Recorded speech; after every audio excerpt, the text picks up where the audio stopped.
परिचय। क्या हुआ जैक, तुम इतने गंभीर क्यों दिखाई दे रहे हो?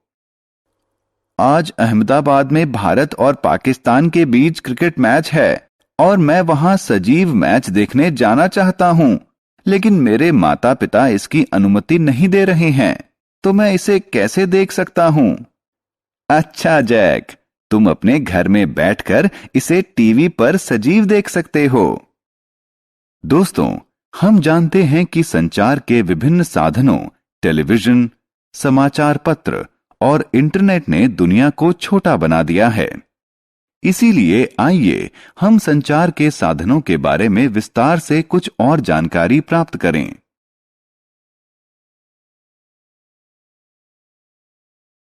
आओ सीखें।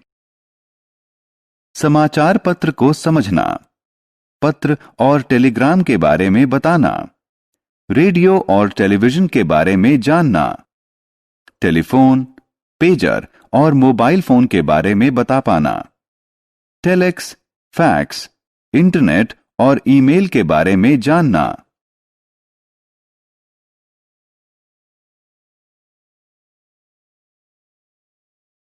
समाचार पत्र। नमस्कार दोस्तों, कैसे हैं आप? आमतौर पर हम देखते हैं कि हमारे घरों में नियमित समाचार पत्र आता है, लेकिन इसका उपयोग क्या है? वास्तव में इसके माध्यम से कागज पर छपे शब्दों और चित्रों के माध्यम से दुनिया के बारे में सूचना प्राप्त करते हैं। इसके कई भाग होते हैं, जैसे राष्ट्रीय, अंतर्राष्ट्रीय, खेल, व्यापार की खबरें और मौसम का हाल। हम जानते हैं कि इसमें आपके लिए भी एक खास भाग होता है, जिसमें कहानियां, कविताएं, चुटकुले और पहेलियां प्रकाशित होती हैं। पत्र। आइए अब संचार के एक दूसरे साधन पत्र के बारे में जानें। इस मुद्रित रेखा के नीचे न लिखें। आप जानते हैं कि पत्र संवाद का लिखित माध्यम होता है। साधारणतः इसका प्रयोग दुनिया के किसी भी स्थान में रहने वाले लोगों के बीच सूचना के आदान प्रदान के लिए होता है। अंतर्देशीय पत्र, हवाई तार और पोस्ट कार्ड पत्र के विभिन्न प्रकार हैं। आइए इनके बारे में विस्तार से जानें। पत्रों के प्रकार। आइए अंतर्देशीय पत्रों से शुरू करते हैं। अंतर्देशीय पत्र एक हल्के नीले रंग का डाक टिकट लगा कागज होता है, जिसमें संदेश लिखा जाता है और इसे एक खास तरीके से मोड़ा जाता है। आइए अब हवाई तार के बारे में जानें। हवाई तार भी एक प्रकार का अंतर्देशीय पत्र होता है, जिसे हवाई जहाज से भेजा जाता है। अन्य प्रकार के पत्रों को पोस्ट कार्ड कहते हैं। पोस्ट कार्ड एक पीले रंग के कागज पर लिखकर सूचनाओं के आदान प्रदान का माध्यम होता है। लेकिन क्या आप जानते हैं कि कुछ पत्र हमारे पास बहुत शीघ्रता से पहुंचते हैं?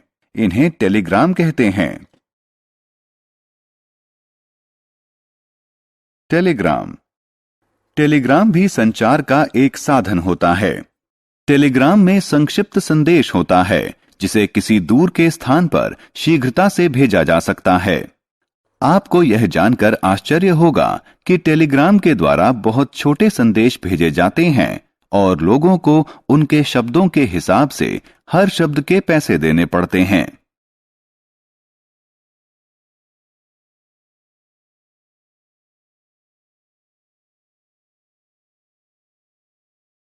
रेडियो और टेलीविजन।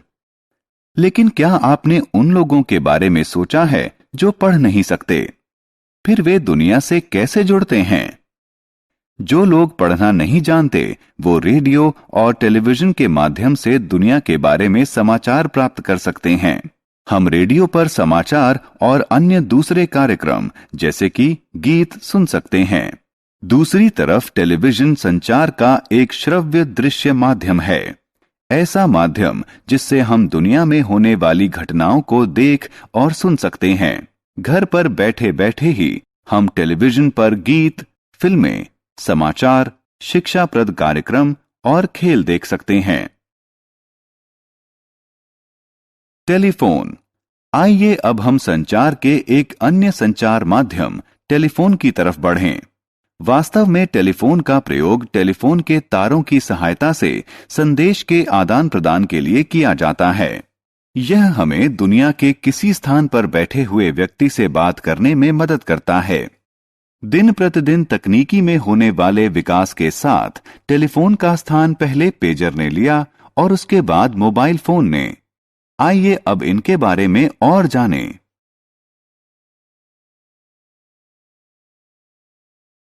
पेजर और मोबाइल फोन। पेजर एक यंत्र होता है जो आने वाले सतर्कता संदेश और या संक्षिप्त संदेश को ग्रहण करता है। यह यंत्र उन लोगों के लिए उपयोगी है जिन्हें किसी के टेलीफोन कॉल आने की उम्मीद हो और वो कॉल लेने के लिए या तत्काल वापस कॉल करने के लिए टेलीफोन यंत्र के पास उपलब्ध न हो। लेकिन जल्दी ही मोबाइल फोन बाजार में आ गया और ज्यादा बेहतर तकनीक होने के कारण उसने पेजर का स्थान ले लिया। मोबाइल फोन की सहायता से हम कहीं भी स्थित व्यक्ति से बात कर सकते हैं और उसे संदेश भी भेज सकते हैं। इन फोन को टेलीफोन की तारों की जरूरत नहीं होती, इसलिए इन्हें लेकर हम हर जगह जा सकते हैं। टेलेक्स। टेलेक्स एक अन्य संचार माध्यम है जो टेलीप्रिंटर की सहायता से मुद्रित संचार की सुविधा उपलब्ध कराता है। टेलीप्रिंटर ऐसे यंत्र होते हैं जो एक दूसरे से केबल संजाल से जुड़े होते हैं। इस यंत्र में संदेश का टंकण करने के लिए एक कुंजी पटल होता है। एक तरफ की मशीन पर संदेश टंकित किया जाता है और दूसरे तरफ के यंत्र पर टंकित होता है। प्राप्तकर्ता एक कागज पर मुद्रित संदेश को पा सकता है, लेकिन ये सब संचार के सामान्य साधन हैं। आइए अब संचार के कुछ आधुनिक साधनों पर नजर डालते हैं। फैक्स और इंटरनेट। संचार का पहला आधुनिक साधन प्रतिकृति या फैक्स है। वास्तव में यह एक इलेक्ट्रॉनिक यंत्र है जो पत्र, आकृति और रेखा चित्र को हस्तलिखित या मुद्रित रूप में तत्काल भेजता है। क्या आप जानते हैं कि फैक्स मशीन कैसे काम करती है? टेलीफोन के तारों के प्रयोग से फैक्स मशीन किसी दस्तावेज की हूबहू प्रति को प्राप्तकर्ता मशीन तक भेजती है। इलेक्ट्रॉनिक मेल या पत्र, जिनका लोकप्रिय नाम ईमेल है, भी संचार का आधुनिक साधन है। यह कार्यालयों में लोकप्रिय है। यह कंप्यूटर और इंटरनेट के माध्यम से टंकित संदेश भेजने का आधुनिक या विकसित तरीका है। यह संदेश को सचमुच ही बहुत तेजी से भेजते हैं, करीब कुछ ही सेकंड के अंदर। इंटरनेट की सहायता से होने वाले वॉइस चैट और वीडियो चैट भी संचार के आधुनिक साधन हैं। हमने क्या चर्चा की? समाचार पत्र हमें कागज पर मुद्रित शब्द और चित्र के माध्यम से सूचना देता है। पत्र कलम की सहायता से कागज पर लिखा संदेश होता है। अंतर्देशीय पत्र, हवाई तार और पोस्ट कार्ड विभिन्न प्रकार के पत्र होते हैं। टेलीविजन हमें दुनिया को देखने और सुनने में सहायता करता है।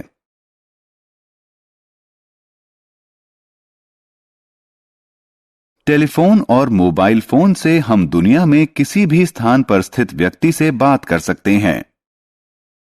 टेलीफोन की तारों के माध्यम से भेजे गए टंकित या लिखित संदेश को प्रतिकृति या फैक्स कहते हैं।